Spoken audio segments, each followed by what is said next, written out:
Today on Screener to Stream It, Is this the real life? it's movies. Is this just fantasy? Oh, wait, no. Are you Caught saying... in a landslide, Wait. no escape from No. reality. Who sings that? Queen! Let's keep it that way. Aww. Bohemian Rhapsody is rated PG-13 for thematic elements, suggestive material, drug content, and language. It's a story of Queen, mostly focused on the life of lead singer Freddie Mercury. The movie begins before Queen, when the soon-to-be band members were still unknown and working regular jobs and attending school. Once they do come together, it follows their rise to superstardom and all the craziness that goes along with that. So, we have an absolutely legendary soundtrack and a true story tribute to an amazing band. How do we rate this one? We decided that Bohemian Rhapsody is pretty good.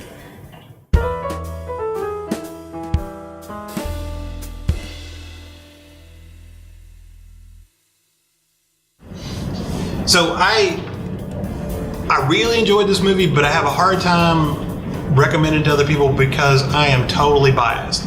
Queen is either my favorite band or second favorite band. It kind of goes back and forth depending on how my mood is. So I was like into this from the beginning, and really this movie you could throw out the plot, throw out the characters, and I could have just sat and listened to the soundtrack and been happy. Yeah. So I really like this movie, but I don't know how to tell other people if it's a good movie or a bad movie. For me, my feeling, and y'all can disagree with me here, is if you hate Queen, then why are you going to watch this? That was a bad decision to start with. If you are kind of ambivalent, you don't really care one way or the other, the story is okay.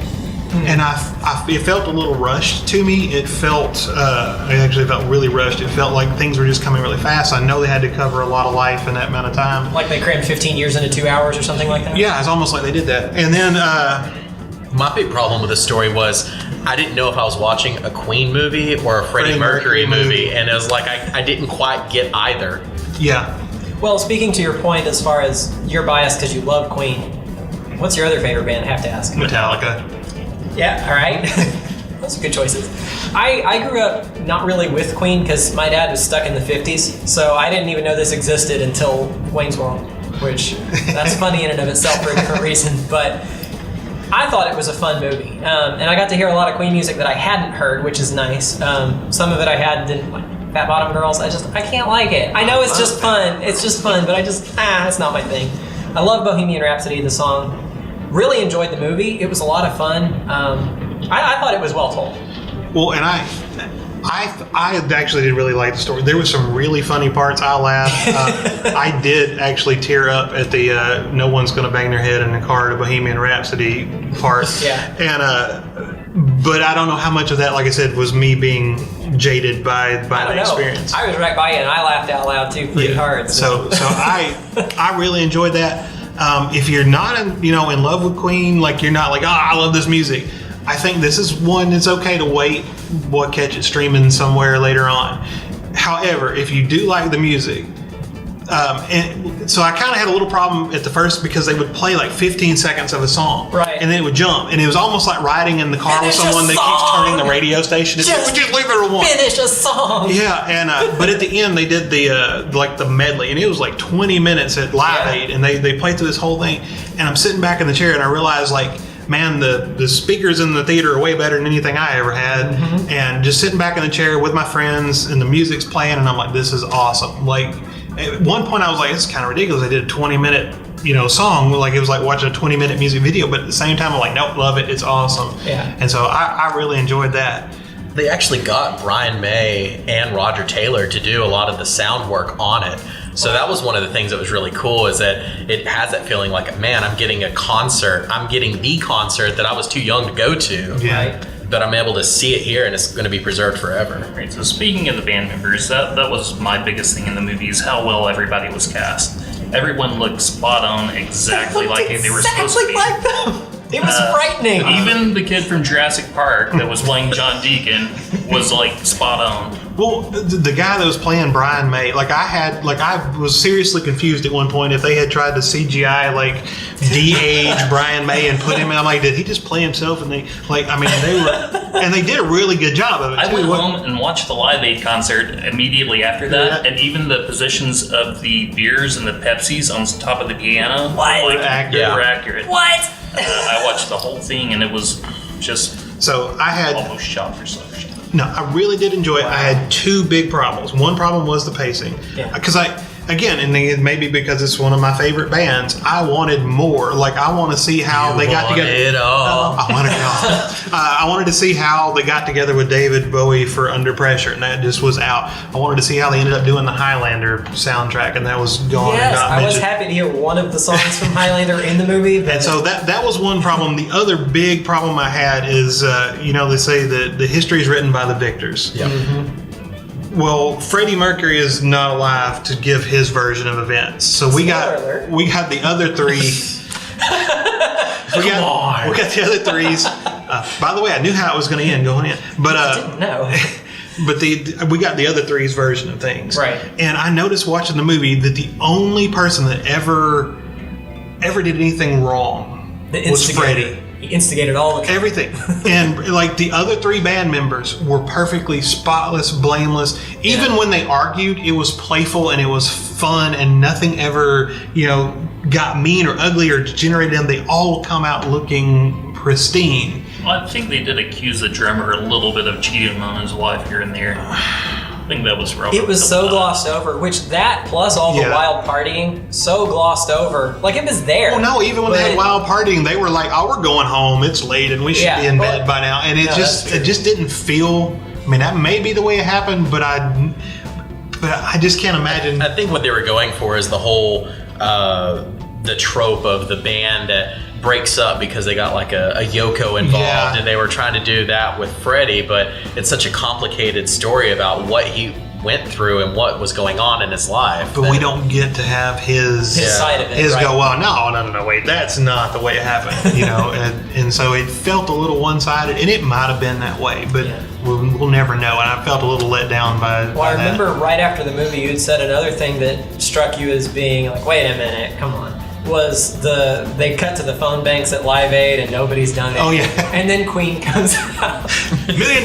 So I looked it up. If you can trust what's on Wikipedia right now, that's kind of accurate, sort of. Not entirely. Basically, donations were slow until Queen, and then they had a kind of a surge, and then it stayed pretty heavy the rest of the day. And then there was another. I forget what the guy said, and I couldn't repeat it on TV anyway. But it was misquoted to be, "Give us your money." That's not what he actually said, he claims. But after that, apparently there were a whole bunch of donations also started pouring in. So yes, there was an up spike in donations after Queen, but probably not quite as pivotal as they portrayed it in the movie. Which, it was did you have to? Did you have to? Yeah, but They did. They had to. They had to. It was a great concert. But it did. Yeah. And I don't mean to knock the story, because the first probably 2/3 of this movie, I couldn't believe how much I laughed, how much I was smiling. Yeah. They were all kinds of silliness and crazy things going on, and of course at the end, we got to get all serious because of the way it ends. But I just really did enjoy it, and this is one I'll be looking forward to watching again and hearing the music again. And I also appreciated there are several ways. Just because of the subject matter, you could have gone preachy on several different ways, and they didn't on any of them. That's true. Which I think was great. They just look, this is what it is. Take it or leave it. When you start to preaching on any subject in a movie, it's just, please stop. And like you said, they did try to kind of lead them down that oh, he's breaking up the band, oh, it's all his fault, all that, but they never did. Because I was waiting for the AIDS thing, and I was waiting for and we got a little bit of the oh poor me, but he never really it was kind of more implied than we got him staring out the window and flashing the light and all that. So he's lonely and he's sad and he's made bad life choices, but it didn't seem like, except for a couple of moments that really, like you said, that it was just beating you over the head, like this was bad, you shouldn't have done this. I loved that it came around kind of, to me, in spite of the tragedy-ish. Yeah, that's tragedy. It felt like it had kind of a positive message of I would call it "To thine own self be true," to quote the bard. But I like that. I like that positive message being kind of the end. Y'all have anything else on this one? Just wanted to ask you guys, how do you feel it would have been different with Sacha Baron Cohen in the lead? He looks too much like Borat. That never would have worked. So we got all kinds of flack for this because when we watched the trailer, I said I didn't want Sacha Baron Cohen. I couldn't not see Sacha Baron Cohen. Now maybe I could have, maybe I would have been, but Rami Malek is so like unique looking to start with, and they threw him in there, and in 10 minutes he was gone, and I was actually kind of. Teeth were perfect. Someone needs to win an Oscar for those teeth. Perfectly imperfect. Yeah, they did the job. But honestly, by the end of the movie, he was Freddie Mercury, because at the end of the movie they show like the actual clips from the real Queen. Yeah. And I was like, oh wait, no, that's what Freddie Mercury looks like, because he just kind of became him through the thing, and so I was great with that. I don't think I could have done that with Sacha Baron Cohen, and then the hate mail begins. Maybe, sadly, we'll never know, because I mean, he is talented. Certainly, I loved his performance, especially the end of his performance in Sweeney Todd, the Demon Barber Who Flits the Tree. Just I kid. Anyway, that was fun. But I couldn't have bought it. So, Zach, I'm calling you out. What do you have for a streaming option if you didn't want to? Okay. If you don't want to like just indulge in Queen and all the gloriousness that was Let's see. I'm going to go Great Balls of Fire. It's a good one. About Jerry Lee Lewis. Jerry Lewis. Had Dennis Quaid as Jerry Lee Lewis. Winona Ryder is his 13-year-old cousin that he married. / wife. Yes. Yeah. It's complicated. Had Alec Baldwin as Jimmy Swaggart, and it was good. It also had Trey Wilson. Trey Wilson was Nathan Arizona in Raising Arizona, and this was one of his last movies. He died at 40 from an aneurysm. He's a great character actor. But I'm going to go with a music movie too. I'm going to go with Eddie and the Cruisers, which is a fictionalized account. If you never see Eddie the Cruisers, about Eddie Wilson, and the story basically takes place over 2 different times. It's in the 60s when they had this like 50s rock band that kind of blew up and became the biggest thing in the world. Eddie drives a car off a bridge, no one knows why, and dies, and no one's heard from him or seen him since. They never recovered the body. They don't know what's happened, and the music just blows up and becomes like the biggest thing in the world. And then there's also this time frame of current time where there's this guy that's a construction worker that also plays a guitar pretty well and sings pretty well. He kind of looks like Eddie and kind of doesn't. And so there's this reporter is trying to get him to come out and go, "You're Eddie, right?" Because she's going to make millions off of him. And it's kind of that whole thing again with instead of the lead singer broke up the band for his own indulgences, he broke up the band because he thought the music was it had become too commercial, it had become whatever, and rather than actually killing himself, he pushed a car over a bridge and pretended so that he could go on and live the life he wanted, and everybody's kind of trying to drag him back in. It actually has some really good music. The only like really famous person in it is Tom Berenger. He plays one of the band members. He's like young. He's like from '83 or something. Yeah. But it's another one of those movies where I really enjoy the music. I like Great Balls of Fire. I love Jerry Lee Lewis. So really enjoyed the music in that one too. So. I guess if I was going to give something that you would watch instead, I would go with the 2007 film, What We Do is Secret, about the germs.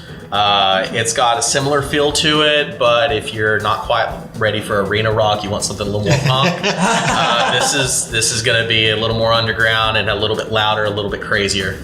I had to watch that. Well, I feel like my choice was really obvious, but none of y'all picked it, so maybe it's not so obvious. 1991, Val Kilmer, The Doors. Yeah. About Jim Morrison and The Doors, which all the partying, a lot more heavily handed in that movie, and the feel is a little different because of the partying is so heavy. It's kind of depressing, and it ends a little more depressing too, even though they both kind of end tragically with the.